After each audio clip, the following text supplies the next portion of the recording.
विदेश में डेलीगेशन जो जाएगा, मैं 3 पॉइंट्स को भी अगर हाईलाइट करूं। पॉइंट 1, विजय शाह कहते हैं कि उनकी अपनी बहन को भेजकर हमने उनको मैसेज दे दिया, उनके समाज की बहन उनके बीच गई। कर्नल सोफिया कुरैशी के लिए यह शब्द है, बेहद शर्मनाक शब्द है, मैं बोलना भी नहीं चाहती, लेकिन देश को पता होना चाहिए, दोहरा चरित्र दिखाई देना चाहिए।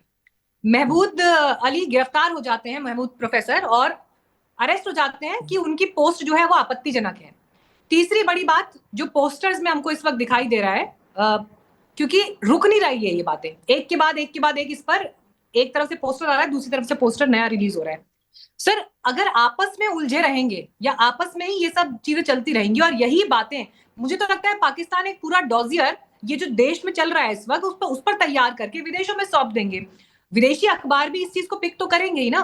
प्रोफेसर खान के तो ये तक कहा जा रहा है कि मुस्लिम होने की वजह से उन पर ये एक्शन ले लिया गया है, ये नैरेटिव भी चल रहा है। और जब आप अपने डेलीगेशन को अरब देशों में भेजेंगे, मुस्लिम देशों में जब आप भेजेंगे और वहां पर जब ये नैरेटिव भी साथ में रिपोर्ट होगा, तो क्या इस चीज की चिंता आपको कहीं पर दिखाई दे रही है एक कंसर्न के रूप में सरकार के भीतर?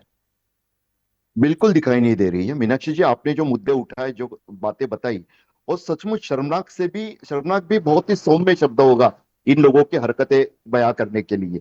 विजय शाह जैसा मंत्री, कुंवर विजय शाह, आदिवासियों का नेता, लेकिन जिस तरह की बकवास उन्होंने हमारे कर्नल सूफिया कुरैशी के बारे में की, तुरंत उन्हें अंदर कर देना चाहिए था और मंत्री पद से इन्हें भाजपा से बर्खास्त कर देना चाहिए था। लेकिन दुर्भाग्य देखिए, आगे जाकर उनके उप मुख्यमंत्री भी वही बकवास करते हैं, हमारे सेना दल को हमारे नेताओं के चरणों में समर्पित करने की बात करते हैं। एक नहीं, दो नहीं, बार बार इस तरह की बातें आती है। और एक प्रोफेसर जो कि एक सोशल, शायद मुझे ऐसा लगता है कि जो उस प्रोफेसर के खिलाफ जिन्होंने अपराध दर्ज किया वो साक्षर भी नहीं है। उनके लिए तो वो अभियान चलाना चाहिए साक्षरता का, क्योंकि अगर वो पोस्ट को पढ़ते तो उनको पता चलता कि प्रोफेसर साहब ने असल में भारत के हक में लिखा था। हो सकता है वो भाजपा के हक में न लगा हो। दुर्भाग्य यही हुआ है मीनाक्षी जी कि हम लोग हमारे पार्टी से, यानी हम लोग, भारत बड़ा है भाजपा नहीं, भारत बड़ा है कांग्रेस नहीं, भारत बड़ा है और कोई भी दल नहीं हो सकता, इस मानसिकता को क्यों नहीं हमारे अंदर लाते। देखिए, ये जो सांसदों के प्रतिनिधिमंडल भेजे गए ना, अच्छी बात है, क्योंकि कांग्रेस के शासनकाल में भी हुआ था, वाजपेयी जी ने हमारे देश का पक्ष रखा था। ये सब हमारे देश का देश एक अनूठी मिसाल विश्व स्तर पर प्रस्तुत करता है।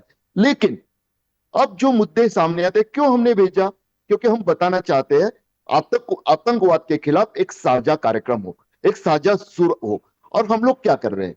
जब कुंवर विजय शाह इस तरह की बकवास करते हैं, एक तरह से ये वैचारिक आतंकवाद नहीं है? जब हम हमारे ठीक एक है प्रोफेसर साहब को इस तरह से आरोप करके उनके गोयटे जी, लेकिन खिलाफ, आपको लगता है कि देश की आम जनता के बीच ये मैसेज जा रहा है जो इस वक्त हम बात कर रहे हैं? बिल्कुल जा रहा है। देखिए, क्या इस जनता इस बार बात को, इस डिफरेंस को ऑब्जर्व कर रही है, या सिर्फ बिल, सेना के शौर्य और ऑपरेशन सिंदूर का जो इस समय उसको लेकर जितने बातें हो रही हैं कि कैसे सेना ने इस ऑपरेशन को अंजाम दिया, और उस सब आवरण के नीचे ये बातें क्या छिपती जा रही हैं? मीनाक्षी जी, अगर आम भारतीयों की बात करें, हम लोग अगर लोगों के बीच में जाके जब भी बात करते हैं, चाहे लोकल ट्रेन में हो या कहीं चाय के अड्डे पे हो, जब बात करते तो क्या पता चलता है? जिस तरह से 2019 में पुलवामा के समय माहौल था, एक तरफा माहौल था। लोग देखिए, ऐसे मामलों में सेना दलों के साथ, देश के साथ हर भारतीय होता ही है। कुछ अपवाद गद्दार हो सकते हैं, वो तो हर जगह होते हैं,